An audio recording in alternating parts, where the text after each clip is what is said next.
qui ne me connaissent pas, David Bruguet. Je viens parce que je vais vous faire patienter jusqu'à ce qu'Audrey arrive. Elle est en train de finir de déjeuner. Ils sont partis déjeuner un peu tard, donc voilà, donc je suis à votre disposition.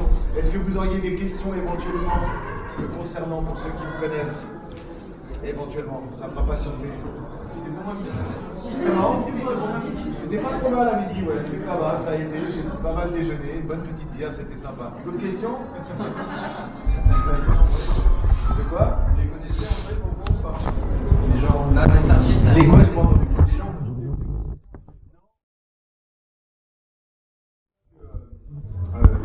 Les gens que l'on double, alors j'ai parlé pour les gens que je double moi, que ce soit Dwayne Johnson, que ce soit Chris Pratt, que ce soit voilà, des gens comme ça, LS, ou Michael Shannon, ou voilà. Ils sont doublés dans toutes les langues, dans beaucoup de langues. Donc ça peut être le chinois, le finlandais, l'allemand, l'italien, l'hébreu, que sais-je, le japonais, tu vois. Donc ils vont pas. J'ai presque envie de dire qu'ils se foutent de savoir qui les double, tu vois, parce que sinon ils rencontreraient, ils iraient dans tous les pays pour rencontrer tous les gens qui sont les comédiens, qui sont les voix de la langue en question. Donc ça serait un peu laborieux pour eux et je pense qu'ils ont autre chose à faire. Il me semble, tu vois. Voilà. Mais non, j'ai failli rencontrer, pour la petite histoire, j'ai failli rencontrer Dwayne Johnson. En fait, je ne connaissais, à l'époque, je ne connaissais pas encore Coé.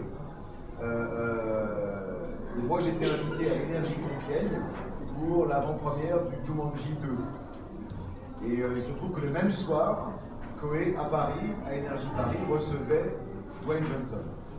Si j'avais connu Sébastien ce jour-là, à ce moment-là, je l'aurais appelé direct, j'aurais dit, alors écoute, c'est bien simple, j'arrive. Mais bon, voilà. Mais il y a des rencontres comme ça qui ne se font pas, puis c'est pas bien grave en fait, en soi. C'est pas bien grave. Il y a des comédiens qui rencontrent comment je veux dire, les comédiens français, donc qui doublent les VF, qui rencontrent leurs comédiens. Voilà. Alexis Victor, par exemple, qui double Rocket, a rencontré 2 fois, je crois, Bradley Cooper. Et ça c'est une fois à Londres, il a été voir au théâtre, et puis une autre fois à Paris. Ça peut arriver, mais c'est pas pour eux. Question? Est-ce que vous avez fait des études particulières? Est-ce que j'ai fait des études particulières? Oui, je suis comédien. Mon métier, c'est comédien. C'est pas comédien de doublage, de la même manière qu'on ne dit pas comédien de télévision, ou comédien de cinéma, ou comédien de théâtre. Je suis comédien. Le métier de comédien, en fait, j'essaie de l'expliquer. C'est pas toujours évident à comprendre, je le conçois très bien. Hein. D'abord, c'est un vrai métier qui s'apprend. On prend des cours d'art dramatique. On travaille en général des textes classiques, Racine, Shakespeare, Molière, Corneille et d'autres, des textes contemporains. On apprend vraiment le métier sur scène avec un prof, ça dure 2 ou 3 ans.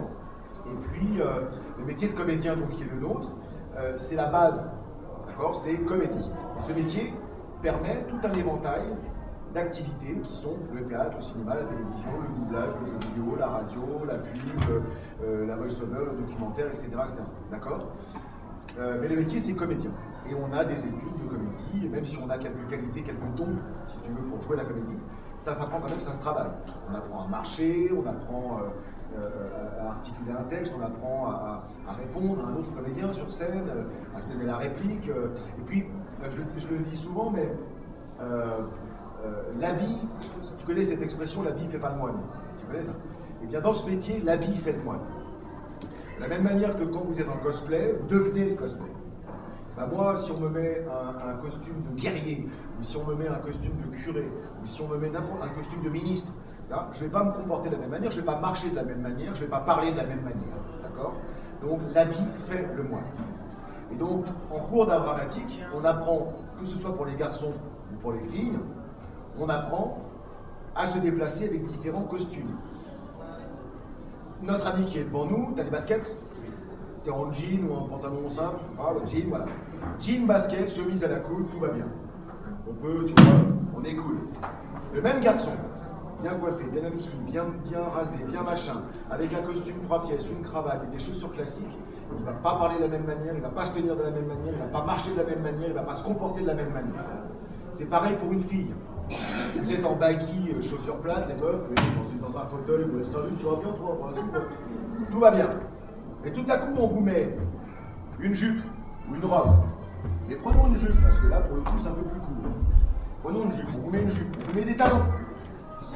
Vous n'allez pas marcher de la même manière, vous n'allez pas vous asseoir de la même manière. Tout le monde le sait ici, vous êtes une femme, vous êtes des filles, vous avez une jupe et des talons, vous allez serrer les jambes pour vous asseoir. Hein, et généralement croiser les jambes pour pas qu'on voit votre culotte, etc. Tout ça.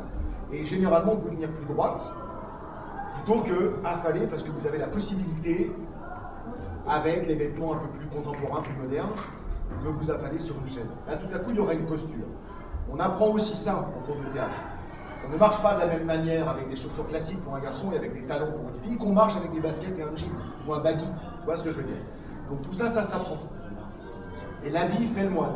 Quand tu travailles une scène classique et que tu as des grands rôles comme Phèdre, tout à coup il y a une tenue, très souvent des grandes robes, un peu de bustier, un peu de machin, une coiffure, des talons, des trucs, tu as un texte à dire qui signifie quelque chose, et tu ne vas pas dire ton texte de la même manière si, encore une fois, tu es en jean basket ou si tu es en talon robe. Et quand, je ne sais pas, vous êtes tous allés à des mariages, à des machins, des trucs comme ça, et vous vous habillez bien en général pour les mariages. En général, vous mettez des talons, des robes, des jupes, des trucs très élégants, etc. Vous ne vous comportez pas de la même manière. Vous ne vous adressez pas de la même manière aux autres. Vous n'êtes plus vous-même, vous êtes quelqu'un d'autre. Vous mettez un costume qui est le costume, on va à un mariage. Tu vois ce que je veux dire? Donc on apprend aussi ça dans les cours d'art dramatique. On apprend à marcher sur une scène, on apprend à se tenir sur une scène, on apprend à parler sur une scène, à répondre à l'autre, à une réplique. On sait des énergies. Ce que je disais hier en interview, que ce soit en amitié, que ce soit en amour, que ce soit même professionnellement, on ne se comporte pas de la même manière. Et on interagit avec ce que l'autre nous dit. Tous les engueulades dans les histoires d'amitié, d'amour particulièrement, on se prend la tête et qu'il n'y en a pas un qui va calmer le jeu, etc. L'énergie répond à une énergie, qui répond à une énergie, qui répond à une énergie, ça monte. Quand on apprend un texte, il y a deux personnages, deux rôles qui ont des caractéristiques bien précises, d'accord? Il y en a un qui peut être méchant comme personnage, l'autre un peu plus doux, d'accord? Donc forcément le méchant va dire son texte avec une certaine agressivité, l'autre va être plus dans la retenue, dans le machin, etc. Donc tout ça, ça s'apprend à réagir par rapport à l'autre, à l'énergie que tu envoies à quelqu'un. Et dans la vie c'est pareil, tu vas vers un pote et il t'a pas appelé depuis 15 jours et t'as pas répondu à tes messages, tu fais putain François, t'es chiant quoi, réponds. Ce que le François en face va avoir comme réaction, c'est soit attends, t'es gentil Corinne, mais calme-toi quoi, tu vois, d'accord? Toi, il va faire quoi? Tu as un problème? Je fais ce que je veux, je t'appelle pas pendant 15 jours si je veux. Si tu veux, l'énergie qu'il va y avoir, que tu vas envoyer, il va y avoir un répondant d'une énergie aussi en face. D'accord? Voilà. Donc ça, c'est ce qu'on apprend aussi, à travailler avec l'énergie de l'autre. Tu vois? Voilà. Et voilà, Audrey, sourire!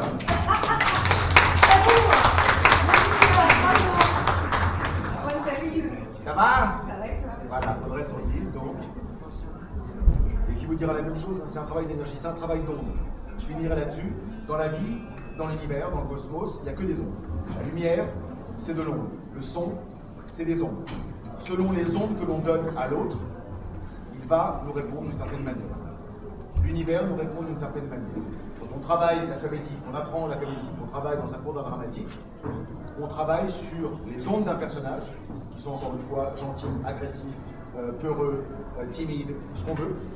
Et cette énergie que l'on a en soi, qui donne déjà notre propre énergie, Audrey a son énergie à elle, elle en a plusieurs, mais d'ailleurs c'est pour ça qu'elle peut les utiliser et jouer soit des femmes très gentilles, soit vraiment des salopes. Alors, on peut tout faire.